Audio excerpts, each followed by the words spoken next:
E aí, galera, tudo bem com vocês? Eu espero que sim, em nome do Senhor Jesus. Estou aqui para compartilhar mais uma vez a palavra do Senhor com vocês. Como você já viu aí, o tema dessa mensagem é sobre isso que a gente vai estar meditando na palavra do Senhor, o que Deus ele fala sobre este assunto. E essa é uma pergunta para você refletir, para você fazer uma autoanálise de você mesmo, de sua conduta, de qual tem sido seu propósito, qual tem sido seu alvo, qual tem sido sua prioridade. Então vamos lá. A primeira palavra que nós vamos estar lendo, ela se encontra lá em Tiago, no capítulo de número 4. É uma palavra muito conhecida. Tiago 4:4, a palavra do Senhor diz assim: Adúlteros, vocês não sabem que a amizade com o mundo é inimizade com Deus? Quem quer ser amigo do mundo faz-se inimigo de Deus. A outra palavra, esse vídeo vai ser dividido em duas partes. A primeira parte desse vídeo são duas palavras e a segunda parte são duas palavras também. E a segunda palavra ela se encontra lá em Gálatas, no capítulo de número 5, versículos de número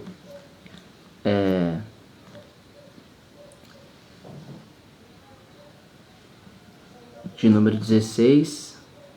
Peraí, deixa eu ver aqui. Gálatas capítulo 5, do 18 ao 20, a palavra do Senhor fala assim: Mas, se vocês são guiados pelo Espírito, não estão debaixo da lei. Ora, as obras da carne são manifestas: imoralidade sexual, impureza e libertinagem, idolatria e feitiçaria, ódio, discórdia, ciúmes, ira, egoísmo, dissensões, facções e inveja, embriaguez, orgias e coisas semelhantes. Eu os advirto como já os adverti. Aqueles que praticam essas coisas não herdarão o reino de Deus. Então vamos lá. Vamos voltar aqui. Deixa eu voltar aqui para Tiago, capítulo de número 4. Tiago 4:4. A palavra que diz que quem quer ser amigo do mundo, quem quer ter amizade com o mundo, se torna inimigo de Deus. Mas antes ele começa uma pergunta.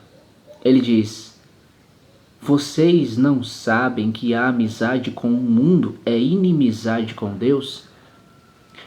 Toda pergunta ela é feita para ter uma resposta, né? Para nos desafiar a dar uma resposta, para que a nossa mente trabalhe em prol de buscar dar uma resposta a essa pergunta.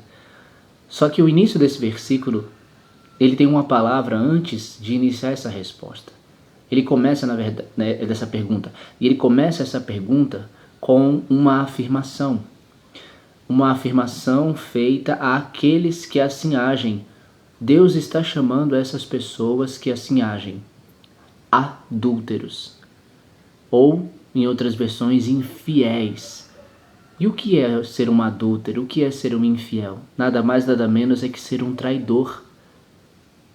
Alguém que traiu, alguém que abandonou, alguém que não cumpriu, que não foi fiel ao seu compromisso, que não cumpriu seus votos. Então, a palavra diz aqui, adúlteros, ou seja, traidores, infiéis.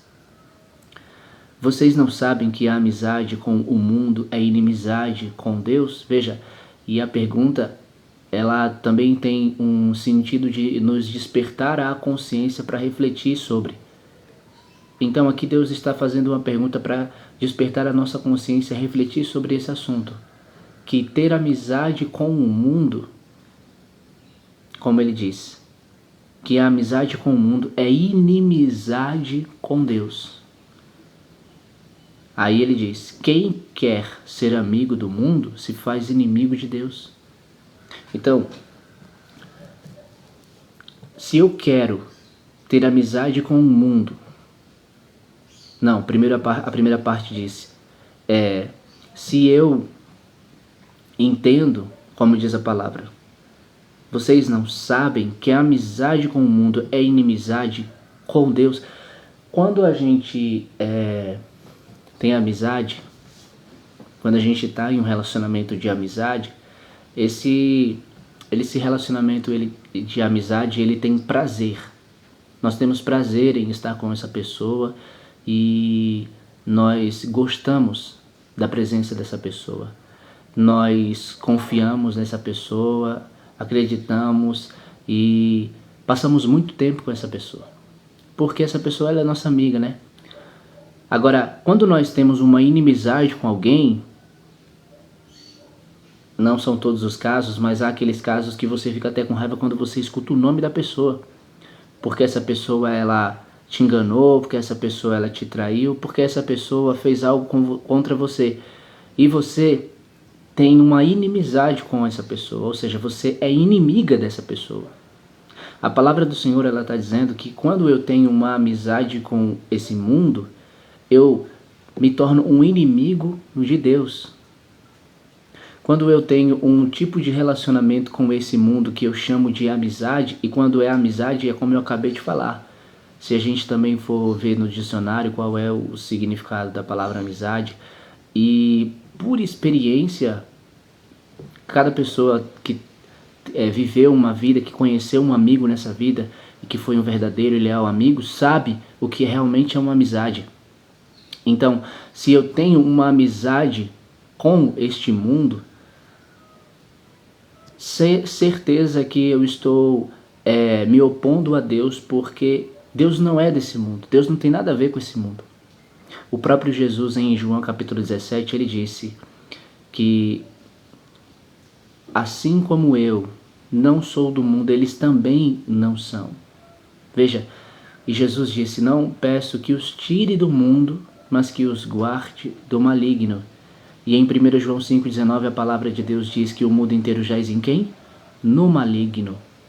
Então, quando eu tenho uma amizade com o mundo que jaz inteiro no maligno, eu estou me sujeitando a quem?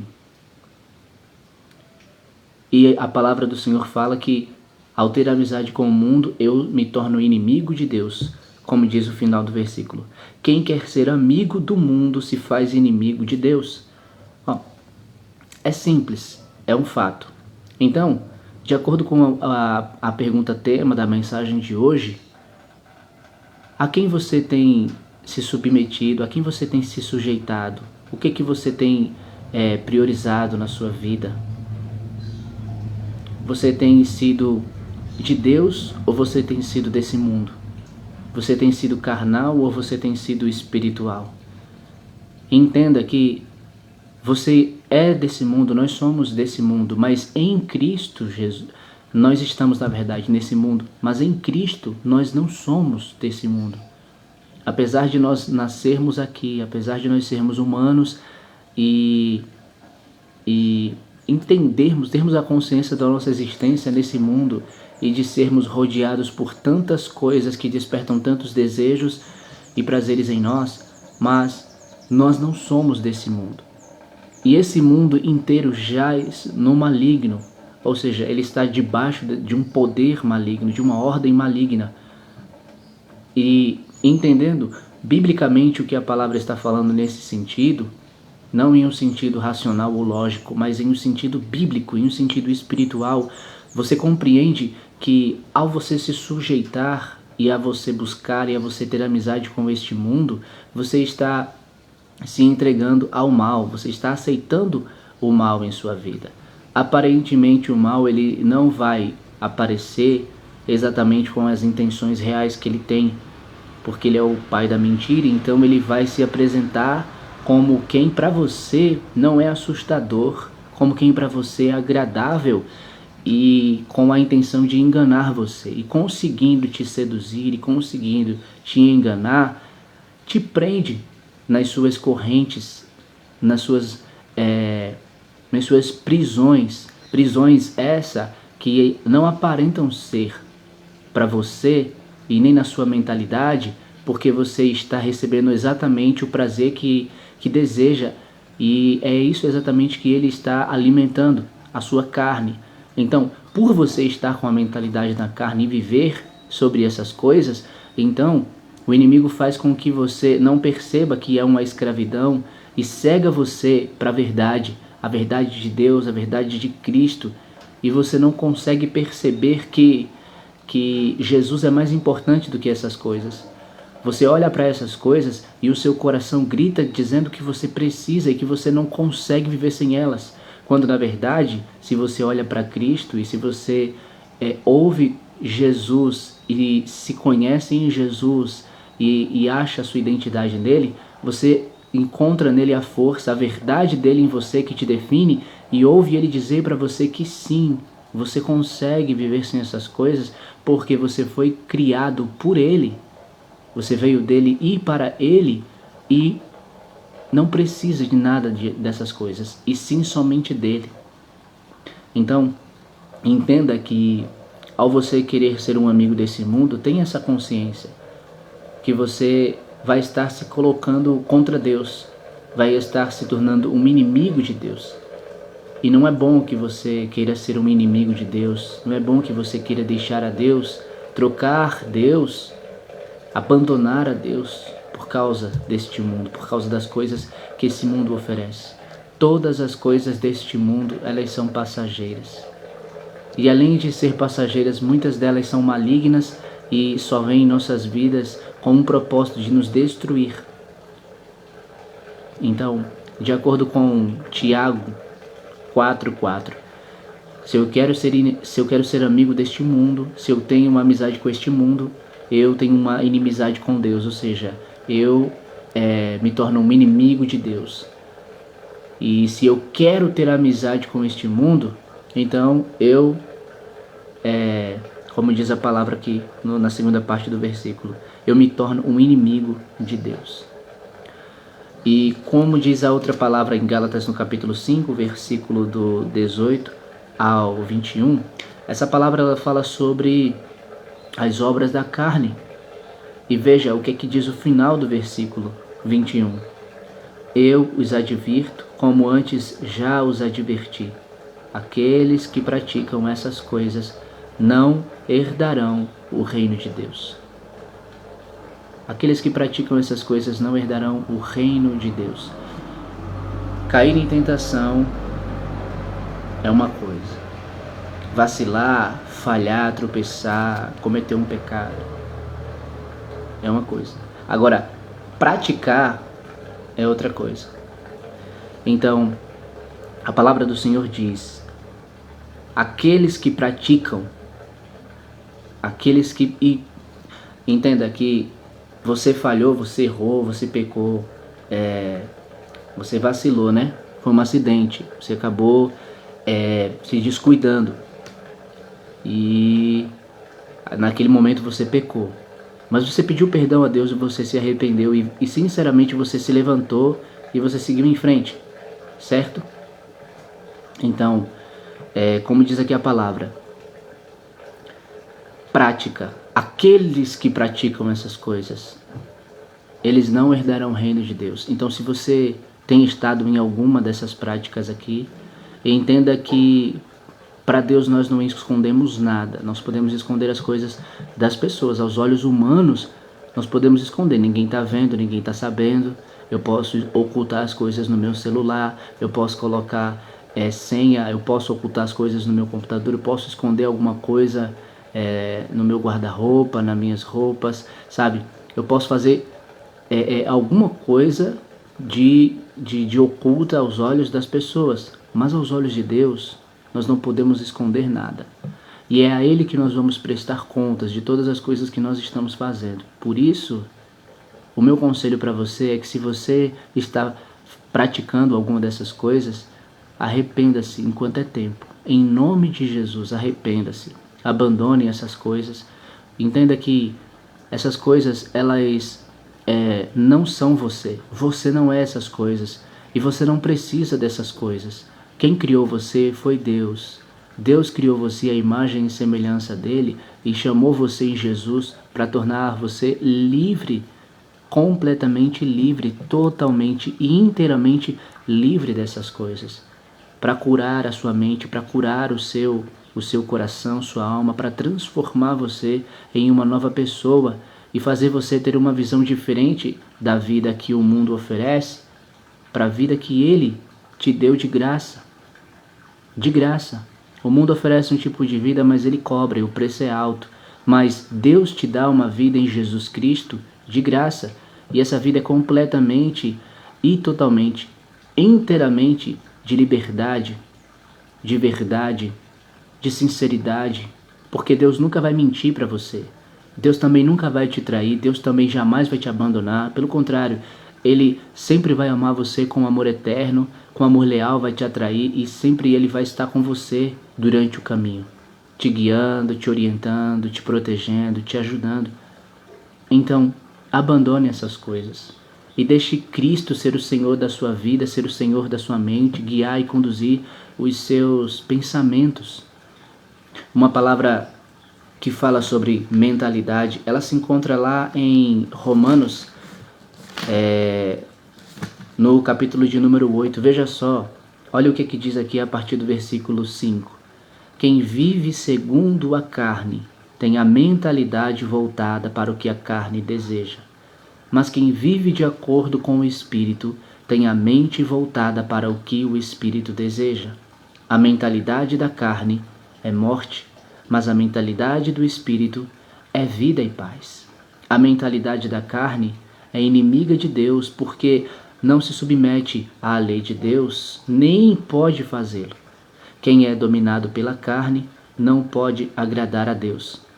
Aí diz: entretanto vocês não estão sob o domínio da carne, mas do Espírito, se de fato o Espírito de Deus habita em vocês. E se alguém não tem o Espírito de Cristo, não pertence a Cristo.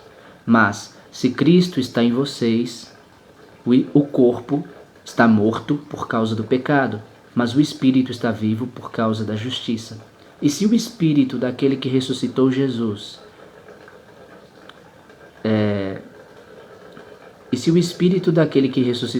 dentre os mortos habita em vocês, aquele que ressuscitou a Cristo dentre os mortos também dará vida a seus corpos mortais por meio do seu Espírito que habita em vocês. Portanto, irmãos, estamos em dívida, não para com a carne, para vivermos sujeitos a ela. Pois, se vocês viverem de acordo com a carne, morrerão. Mas, se pelo Espírito fizerem morrer os atos do corpo, viverão. Porque todos os que são guiados pelo Espírito de Deus são filhos de Deus.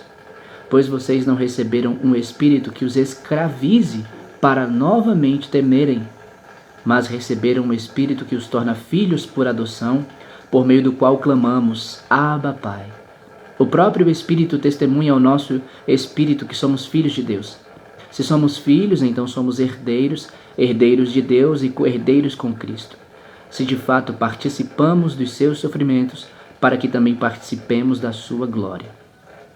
Então, de acordo com a palavra de Deus, Ele nos deixa a escolha, porque a palavra do Senhor, ela foi escrita, como o próprio Senhor Ele diz, ela foi escrita para nos ensinar. Veja só, Romanos 15:4. Pois tudo que foi escrito no passado foi escrito para nos ensinar, de forma que por meio da perseverança e do bom ânimo procedentes das Escrituras, mantenhamos a nossa esperança. Tudo que Deus escreveu, Ele escreveu com o propósito de nos ensinar. Então cabe a nós escolher, decidir, não segundo a nossa vontade, escolher segundo a vontade de Deus ou segundo a nossa vontade. Ouvir a palavra de Deus é uma coisa. Todos podem ouvir, todos podem escutar a palavra.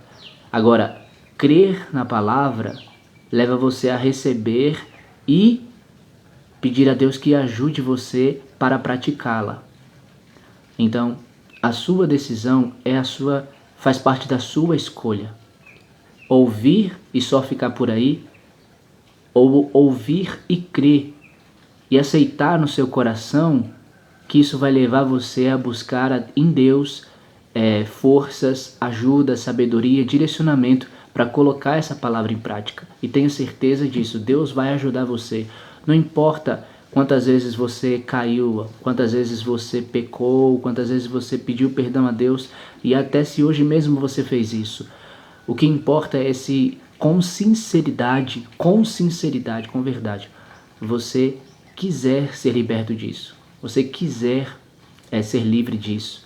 E pedir a Deus que Deus te ajude, e com certeza Deus vai te ajudar. Mas entenda que você precisa fazer a sua parte. Lembre que Jesus disse que a carne é fraca, mas o espírito está pronto. Mas antes dele dizer isso, ele disse: vigiem e orem para que vocês não caiam em tentação. Pois a carne é fraca, mas o espírito está pronto. Então, temos que orar, sim, temos que buscar a Deus, mas também temos que fazer a nossa parte. Temos que nos posicionar em vigilância constante, nossa mente e nosso coração no Senhor, constantemente. Então eu peço que você reflita sobre isso e que Deus abençoe sua vida em nome de Jesus. Graça e paz. Tchau.